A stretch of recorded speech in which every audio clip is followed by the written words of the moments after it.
Hey, what's up, Marcus? Low budget wisdom. So, who are we? What are we?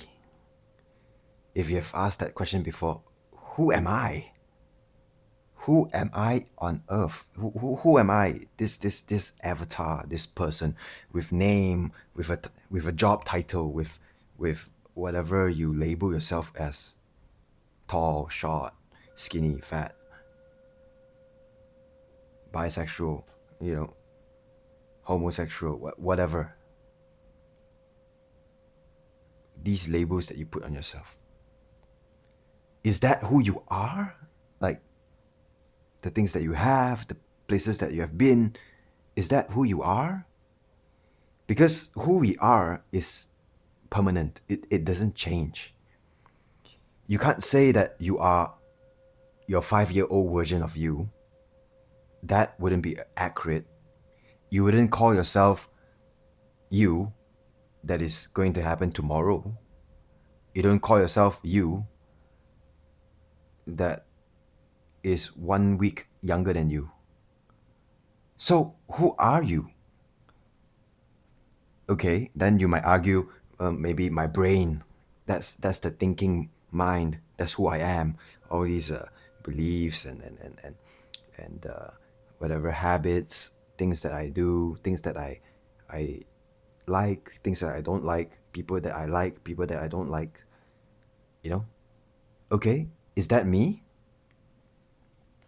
It can't be. Your brain is an organ. Its capacity is limited. It does wonders. The brain can remember many things. It can think of solutions for many problems. It works wonders, the brain. Don't get me wrong. My point is, but you cannot be your brain, since the brain is an organ of the physical body. Just like you can't call your arm you. I can't call my arm myself. I don't identify with this arm because it is an extension of my physical body. It is a physical thing. I can't be my arm. And so your brain works the same way. It is an organ. So that can't be me. I can have a concept of who I am, but that is ultimately just a concept that, accurately or inaccurately describes me as a person. And I don't believe that a concept and a label can describe the whole human experience. It is limited by language, by words. I cannot describe to you exactly how I feel or my experiences. I cannot transfer that to you 100%. You can feel my vibe as a person, yes, but I cannot put into words my whole life experience, even though if I talk to you like every single day 24/7 for years, I cannot compile everything through words. So who understands those words? The mental intellect understanding of who we are as a person. Who understands that? You as the observer, you as the conscious observer, the consciousness as the soul, as the energy, the chi around you. That is you. The one that observes, the one that watches, the observer, the watcher. That is you. You are watching your arm move. You are watching yourself think.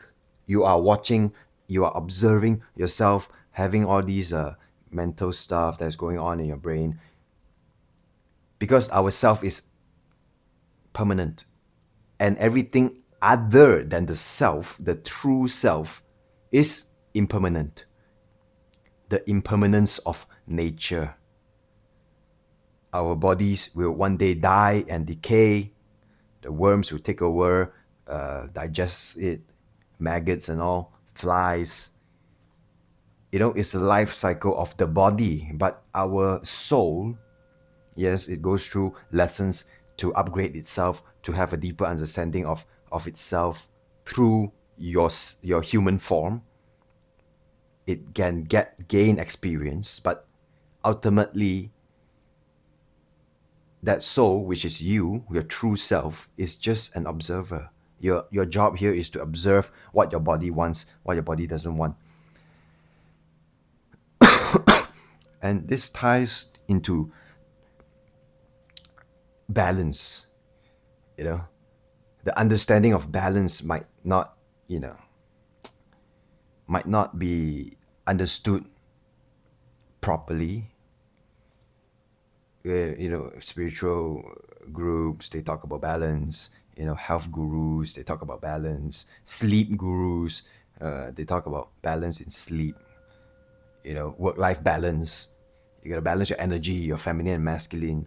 You gotta balance. Everything is about balance, but maybe the understanding of balance is off, right? Okay, balance, from my take, from my point of view, from my perspective, balance is basically impermanence. Impermanence is balance. Nothing lasts forever, and that is balance. If everything lasts forever, the whole world will be filled with people. If people don't die, trees don't decay, buildings don't collapse, earthquakes don't happen, and if all these trees, they live forever, they don't decay, they don't go through the life cycle, that is not balance, right? So balance is impermanence, things that change. It will balance itself through the change, and that applies to us as human beings on this experience, this awareness conscious experience. It's the same thing for us. It applies to everything in the universe. Even suns die. Our sun is going to die, but we won't be there by that time. Okay, so don't worry about that as well. It's just an analogy, a metaphor, or what. Even the sun dies. So we are changed. We have to change. It is impermanent. Nothing stays permanent forever.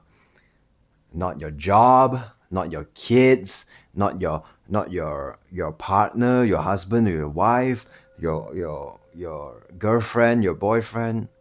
None of. Just enjoy it while you can. Experience it while you can. Because it's not gonna last forever, right? It's not gonna last forever. You guys met for a purpose, to balance each other out, and up to a certain point, both of you grow in your own ways. With that knowing, I sleep a lot better, because I don't waste energy and attention into thinking about, oh man, when is this gonna end? This feels too good. Being in a relationship, or eating a certain thing, or this feels too good. I can't live without this person, or this food, or this habit. I can't live because I am so attached to the identity that this thing gives me.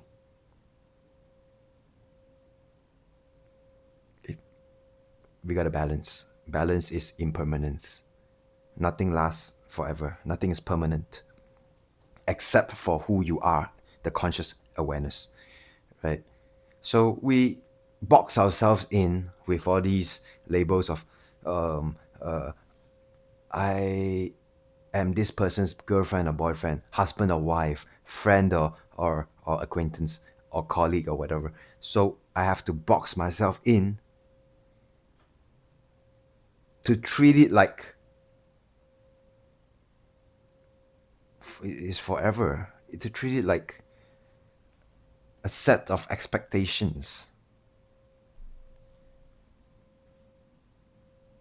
Oh, I'm scared of losing this person, because if I do, then what would society think about me? Am I a bad person? Did I do the wrong decision? I'm feeling guilty, shame, and anxiety and fear. That is, you're suffering. We are suffering because of these kind of labels that we put ourselves into, these kind of boxes that we try to fit our whole experience into, which is never ever going to be able to fully articulate and fully hold our experience. It is limited to that label, that box. Conventionally, if you want to explain to other people, yeah, of course, use those concepts, use those words to give people a little bit of an idea, but don't limit yourself. We have to learn to unlimit ourselves from all these labels, who I am as a name, because we change constantly, daily. It's small changes every day, but over time we notice that we change, for better or worse. We change. Nothing is impermanent. Nothing is permanent. So balance, balance, seek balance through change. We cannot identify ourselves with one label, one word. That's the limitations of words. They cannot articulate our whole experience.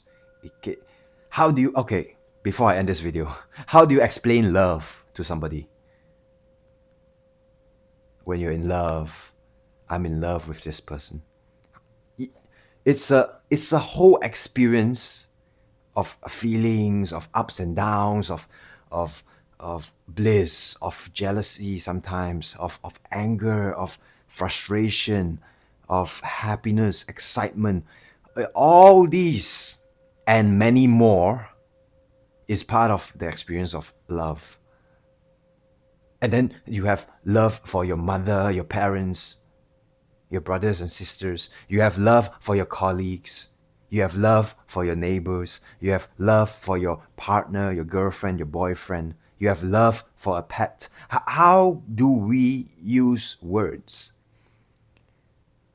to explain fully the experience of love? We can't do that. So thanks for watching, guys. If you haven't already, please do subscribe. It would mean so much to me. Like this video, comment your opinions or what your thoughts are. I would love to hear it.